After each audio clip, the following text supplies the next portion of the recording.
రాష్ట్రంలో ఎండలు దంచుకొడుతున్నాయి. ఫిబ్రవరి మొదలు ఎండల తీవ్రత కనిపించింది. ఇక మార్చి నెలలో సాధారణం కంటే అధికంగా గరిష్ట ఉష్ణోగ్రతలు నమోదయ్యాయి. దాదాపు 40 డిగ్రీలు దాటి టెంపరేచర్స్ కనిపించాయి. మరి ఏప్రిల్ వచ్చేసింది. ఏప్రిల్, మే నెలలో అంటేనే ఎండాకాలానికి కీలకంగా చెప్తూ ఉంటారు. ఇక ఈ 2 నెలల్లో రికార్డు స్థాయిలో ఉష్ణోగ్రతలు, వడగాల్పులు ఉంటాయని అంటున్నారు వాతావరణ శాఖ అధికారులు.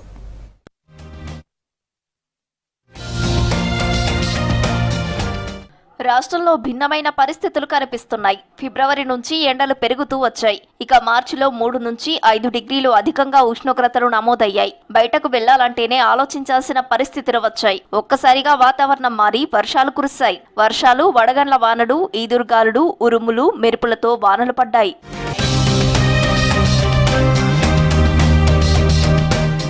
రాష్ట్రానికి 4 రోజులు రెయిన్ అలర్ట్ జారీ చేసింది వాతావరణ శాఖ. పగటిపూట ఎండలు, సాయంత్రం వర్షాలు కురుస్తాయని తెలిపింది. కొన్ని ప్రాంతాల్లో ఎండ తీవ్రత ఎక్కువగా ఉంటుందని చెప్పారు వెదర్ ఆఫీసర్లు. ఇవాళ, రేపు ఈదురు గాలులు, ఉరుములు, మెరుపులతో కూడిన తేలికపాటి వర్షాలు పడే అవకాశం ఉందన్నారు. వర్షాలతో పాటు గంటకు 30 నుంచి 40 కిలోమీటర్ల వేగంతో ఈదురు గాలులు వీచే అవకాశం ఉందన్నారు. పలు జిల్లాలకు ఎల్లో అలర్ట్ జారీ చేశారు వెదర్ ఆఫీసర్స్. మనకి ఈ క్యుములోనింబస్ మేఘాల వల్ల వచ్చినవి కాబట్టి మనకి ఉరుములు, మెరుపులు, ఈదురుగాళ్ళు, ఇటువంటివి థండర్ బోల్ట్లు ఇటువంటివి ఉండటం జరుగుతుంది.